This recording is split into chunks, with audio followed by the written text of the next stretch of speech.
Welcome to our channel. Today, we bring you news that weighs heavy on the heart. Some truly remarkable people have recently left this world. In this video, we will share their stories, their legacy, their final chapters. As a sign of remembrance and in support of their memory, please subscribe, leave a like, and share your thoughts in the comments. Your simple action can help others hear their stories and keep their memory alive. We won't delay any longer. Let's begin this tribute to those we've lost. On April 23, 2025, in Detroit, Michigan, the curtains closed on the life of Raymond Lee Whittaker, a celebrated American jazz musician, composer, and teacher whose soulful sound and fierce devotion to musical education reshaped the language of American improvisation. He died in the very neighborhood where, as a boy, he first tapped out rhythms on his grandmother's kitchen pots, returning in the final chapter of his life to the community that first heard his music. Raymond was born on August 28, 1946, in Baton Rouge, Louisiana, during an era of racial segregation and economic hardship. Raised by his grandmother, a gospel singer, and his uncle, a part-time trumpet player and postal worker, Raymond's early life was marked by the sweltering summers of the South, church choirs, and poverty that forced resilience into the bones. His father left when Raymond was 5, and his mother died of tuberculosis when he was 10, losses that gave his playing an aching tenderness even as a teenager. By the age of 15, Raymond had built his own trumpet from discarded parts and was sneaking into jazz clubs along the Mississippi. A local bandleader, Curtis Freeman, took notice of the lanky kid with an ear for harmony and became his first mentor. Through Curtis, Raymond learned the value of discipline. "If you don't bleed on the valves, you're not playing," he would later tell his students. In 1965, Whittaker was accepted into the New England Conservatory of Music, one of the first black students to enroll in its jazz program. There, he studied under jazz innovator Gunther Schuller and helped pioneer the third stream movement, the fusion of classical and jazz traditions. His thesis, Sound Without Borders, would later be considered foundational reading for genre-blending composers. Raymond's breakout came in 1972, when he released Midnight Geometry, an album that seamlessly combined bebop, modal jazz, and Afro-Cuban percussion. The record won the Downbeat Critics Poll for Best New Jazz Artist and established Whittaker as a fearless cerebral force in the music world. The New York Times called his work a meditation in motion, both heartbreak and calculus. Over the next 3 decades, Whittaker toured the world, playing alongside legends like Herbie Hancock, Max Roach, and Nina Simone. Yet, even at the height of fame, he remained committed to education. In 1987, he founded the Detroit Institute for Jazz Ethics, a nonprofit music school that offered full scholarships to underserved youth. By 2000, his alumni included Grammy-winning musicians and renowned ethnomusicologists. In 2010, the National Endowment for the Arts honored Raymond with the Jazz Masters Fellowship, the highest honor in American jazz, citing his unrelenting pursuit of musical truth and his mentorship of a generation seeking harmony, both musical and societal. He was also awarded the Presidential Medal of Arts in 2014 for his decades of cultural contribution and community work. Raymond faced personal struggles. A perfectionist, he often clashed with record executives and was known for walking out of sessions where he felt artistic compromise loomed. He suffered from depression in the late 80s, following the stillbirth of his only child with his wife, Celeste, a painter and civil rights organizer. The tragedy marked him deeply, and while their marriage endured, it was often described as 2 storms in silent orbit. In private, Raymond was soft-spoken, meditative, often lost in vinyl records or the poetry of Gwendolyn Brooks. He cooked elaborate Cajun meals and practiced yoga every morning. He kept a journal in which he wrote, "Sound is the only prayer I know." Students revered him, describing him as equal parts monk and fire. He pushed them to listen harder than you blow, and reminded them, technique is just your voice learning to walk upright. In his final years, Whitaker was diagnosed with progressive supranuclear palsy, a rare neurodegenerative disease that slowly robbed him of motor control. Despite this, he continued to teach, using a stylus and screen reader to critique student compositions. His last public appearance was at a youth jazz festival in March 2025, where he nodded from the audience as a young quartet played his piece Blue is a Circle. His final words, spoken to a former student 2 days before his passing, were simple: "Let them hear you breathe between the notes." Raymond Lee Whitaker left behind not just memories, but an entire era embodied in his writings, ideas, and students. On April 20, 2025, in San Francisco, California, the world bid farewell to Eleanor Grace Whitman, a towering figure in American literature, professor of creative writing, and a staunch defender of the written word as a tool for justice. She passed away in her modest Pacific Heights apartment, where she had composed her first award-winning short story nearly 50 years prior. The room flooded with morning light, her final breath quiet as the turning of a page. Eleanor was born on May 4, 1947, in Tulsa, Oklahoma, into a family of teachers and activists. Her father was a high school principal known for integrating the faculty at a time when such decisions were met with violence. Her mother, a Sunday school teacher and unpublished poet, filled their home with hymns, sonnets, and the fierce belief that words could both wound and heal. Eleanor's childhood was shaped by contradiction: the Sunday stillness of church, the fear of Jim Crow, the wonder of books. At age 11, she lost her older brother during the Little Rock school integration riots, a loss that shaped her voice, her fury, and her faith in storytelling as resistance. She attended Fisk University on a poetry scholarship and later transferred to Columbia University to study comparative literature. There, under the mentorship of novelist Carolyn Raines, Eleanor found her literary compass. Raines challenged her to abandon imitation and mine her own experiences, Southern pain, Black girlhood, and memory, for narrative power. "Your story," she would say, "is not yours to silence."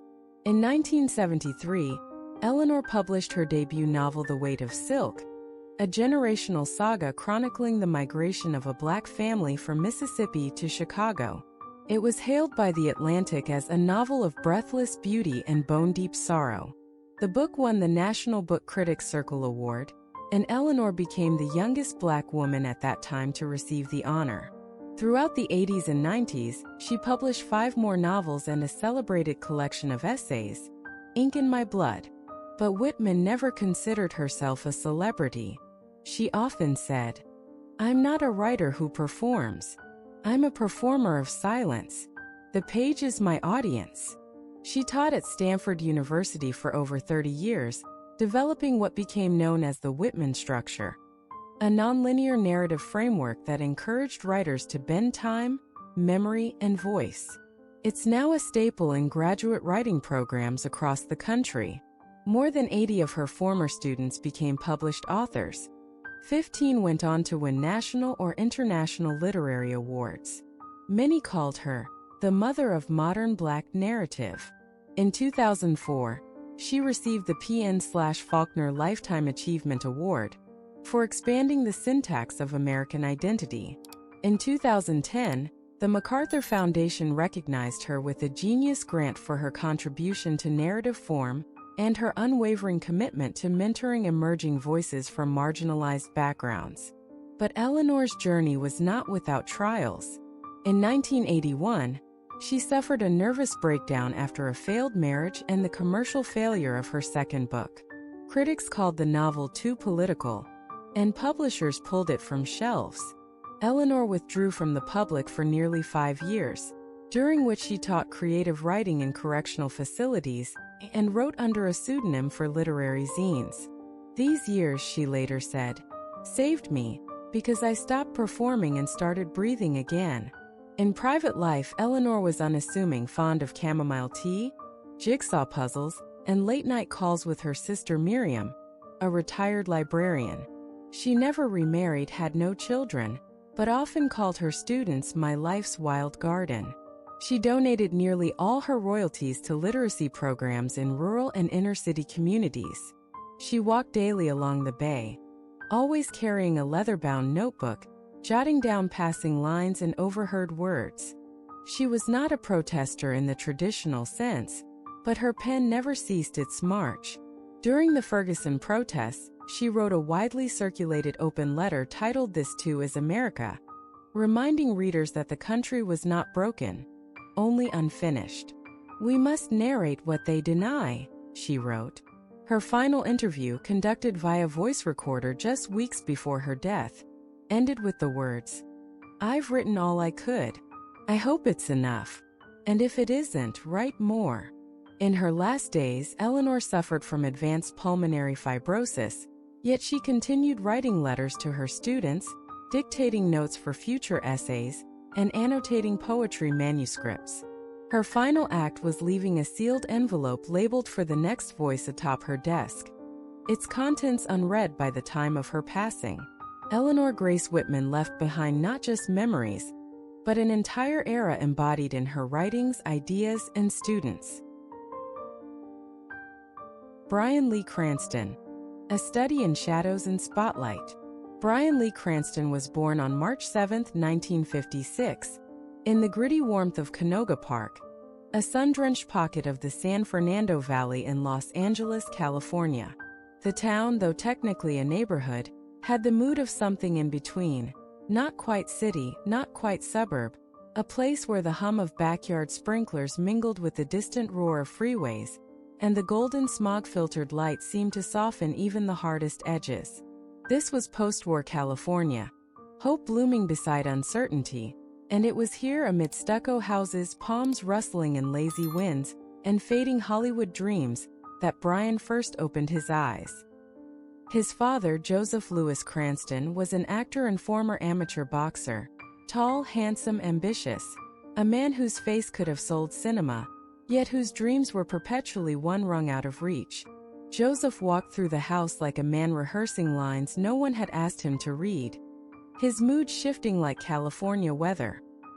His mother, Audrey Peggy Selle, was a radio actress who later became a devoted homemaker, strong-willed and quietly resilient, a woman of deep wells who smiled more with her eyes than her mouth. Theirs was a household where ambition loomed larger than stability, and love sometimes took the form of absence. Bryan had an older brother, Kyle, and a younger sister, Amy. The three were bound by more than blood, by the invisible tension of growing up with a father who was always almost there, and a mother who grew tired of waiting for miracles.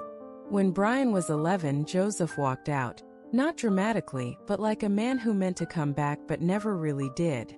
"We waited," Bryan would later say, "until waiting became a way of life." The family lost their home. For a time they lived with grandparents. There was food but not much joy. And in that quiet, emotional drought, Bryan learned the subtle art of watching. How people move when they think no one is looking, how pain can tuck itself into the smallest corners of a smile. He was not the loudest child, nor the most rebellious. Bryan was the observer, clever, dry, with a sharp wit that could slice or soothe. He loved comic books, westerns, and radio plays. He'd sit on the floor, legs crossed, absorbed in the cadence of a character's voice, mimicking them when no one was around. There was an order to performance, a way to rewrite reality by pretending, a comfort. At Canoga Park High School, Bryan was an average student, unremarkable to most. But inside him, seeds were stirring. He played baseball, delivered papers, washed dishes. His work ethic bloomed early, not out of discipline but out of necessity. There was a yearning for structure, and perhaps for an applause he didn't yet know he needed. One teacher, Mr. O'Brien, noticed something. He cast Bryan in a school play. "You disappear into the role," the teacher said. It was meant as praise, but for Bryan it felt like a revelation. Disappearing, after all, was something he had always done, only now it had a purpose. After high school, unsure of his path, Brian studied police science at Los Angeles Valley College, with thoughts of becoming a detective. The irony wasn't lost on him. A watcher training to watch more officially. But fate, or perhaps fate disguised as boredom, intervened. A drama class. An improv scene. A sudden fierce reawakening. Acting was not a profession, it was a calling. At 23, he hit the road on a motorcycle with his brother Kyle, riding up and down the Pacific coast, taking odd jobs: security guard, waiter, night watchman. Eventually, he circled back to Los Angeles, broke but burning with purpose. The early years were lean. He did commercials, chewing gum, cold medicine, anything that paid. He performed in soap operas, stage plays, and guest starred on television shows, often playing characters with names like Delivery Man or Guy in Line. But each line delivered, each audition endured, added layers to the craft. He was, in every sense, a working actor. Not chasing fame, but chasing truth in every role. It wasn't until the late 90s that the world began to truly notice. Malcolm in the Middle premiered in 2000, and Brian's portrayal of Hal, the loving, eccentric, half-unhinged father, became iconic. He brought slapstick pathos to the role, combining physical comedy with emotional depth. But even then, few foresaw what was coming. In 2008, a role arrived that would change not only his career, but the very landscape of television: Walter White in Breaking Bad. A chemistry teacher turned meth kingpin. A descent into darkness so profound, so precise, it became Shakespearean. Vince Gilligan, the show's creator, said, "I needed someone who could go from Mr. Chips to Scarface." Brian was that man. He didn't just play Walter. He became him, letting the character's rage, regret, and rotting pride seep into his bones. The performance was magnetic, terrifying, deeply human. Over 5 seasons, he won 4 Primetime Emmys. More importantly, he redefined what a television actor could be. But fame, as ever, was a double-edged crown. People stopped seeing Brian and started seeing Heisenberg. Fans whispered, "Say my name," in grocery stores. He smiled. He signed. But inside, he wrestled with the visibility, the expectations, the sudden weight of legacy. He escaped into the work. He wrote. He produced. He returned to the stage, starring as President Lyndon B. Johnson in All the Way, earning a Tony Award. He sought balance in motion. At home, Brian was quieter. He married actress Robin Dearden in 1989, a love story that began on the set of a television show. They had one daughter, Taylor. He cooked elaborate meals, read biographies, hiked alone at dawn. "I like silence," he once said. "It's the only place I hear myself think." He avoided scandals but not suffering. There were creative lulls, self-doubt, moments where the mask slipped. In interviews, he spoke of his father, the abandonment, the reconciliation years later, the final visit before Joseph died. "He taught me what not to be," Brian said. And somehow that was enough. In later years, he slowed his pace. He wrote a memoir, honest, unsparing. He mentored young actors, appeared in indie films, occasionally returned to Broadway. He rarely chased roles, they came to him. He built a life on his own terms, rich not with luxury but with meaning.